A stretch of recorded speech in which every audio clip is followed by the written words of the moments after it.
Madame, Monsieur, cher Montfermeillois, nous sommes à une nouvelle étape de cette crise du Covid qui nous tient depuis un an. J'avais déjà à plusieurs reprises pris le moyen vidéo pour m'adresser rapidement au plus grand nombre. Je diviserai mon intervention en trois sujets. Les mesures de confinement qui nous ont été indiquées hier, une nouveauté de la part du ministre de la Santé sur la prise en charge précoce, j'y reviendrai, et enfin la question des vaccins. Sur la question des mesures de confinement, j'ai dit à toutes les autorités qui nous ont interrogés combien j'y étais hostile. Pour des raisons de bon sens, pour des raisons d'expérience, et en raison du fait qu'aucune certitude scientifique sur le bien fondé de ces dernières n'est venue être étayée par les précédentes tentatives de confinement, de couvre-feu, d'interdiction de ceci ou d'interdiction de cela. Le pays est à bout. Nous sommes à bout. Nous sommes usés. Notre économie est détruite.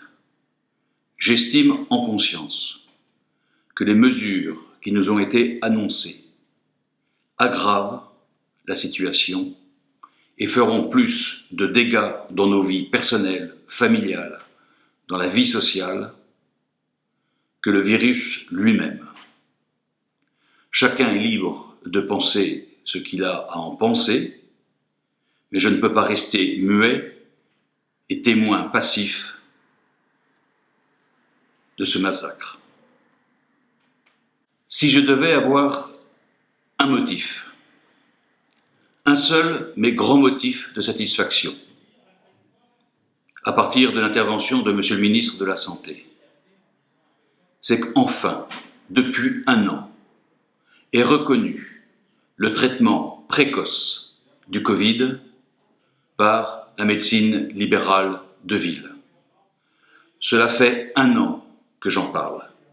Je suis monté au plus haut niveau de l'État pour en parler, pour mettre les personnes en relation, pour que les autorités puissent regarder ce que des milliers de médecins ont fait, médecins libéraux comme médecins hospitaliers.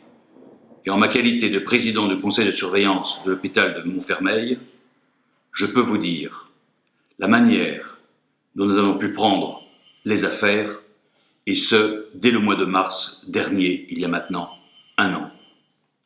Alors, si je n'ai une chose à vous dire, à vous conseiller, à vous exhorter, allez voir votre médecin dès les premiers symptômes.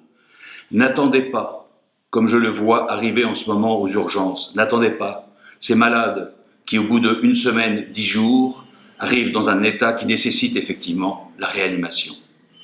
Pris dans les 4-5 premiers jours, il y a possibilité, avec de très grandes chances, d'éviter la forme grave du Covid.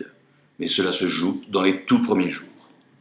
Allez voir votre médecin et dites-lui de bien vouloir regarder et appliquer en fonction de votre état de santé, bien évidemment, les protocoles de prise en charge précoce qui existent et qui sont connus depuis un an déjà, et heureusement déjà utilisés par des milliers de médecins libéraux et hospitaliers. Ça, c'est la bonne nouvelle, et s'il y avait des craintes de la part de ces médecins, influencés par différentes publications, par différents lobbies, par différents groupes de pression, eh bien, cette parole libératrice du ministre de la Santé doit être entendue, propagée, et vous, en tant que patient, en tant que malade, vous avez le droit de demander à votre médecin d'user à votre endroit, à votre égard, de ceci. Faites-le. Maintenant, pour ce qui a trait des vaccins. Il ne m'appartient pas de vous confier ma conviction personnelle quant aux vaccins qui sont à ce jour présentés aux Français. La seule chose que je puisse dire, c'est que chaque Français doit pouvoir être parfaitement renseigné sur la nature exacte du vaccin qui lui est proposé, sur son mécanisme interne vis-à-vis de votre corps, et que c'est en toute liberté et en toute connaissance de cause que si vous décidez à être vacciné, vous prenez cette décision. Je vous demande deux choses. Soyez bien informés et en toute connaissance de cause et en totale liberté, prenez votre décision. Quelle que soit votre décision, elle doit être par tout le monde, par les autorités publiques et par toute personne de votre entourage respectée.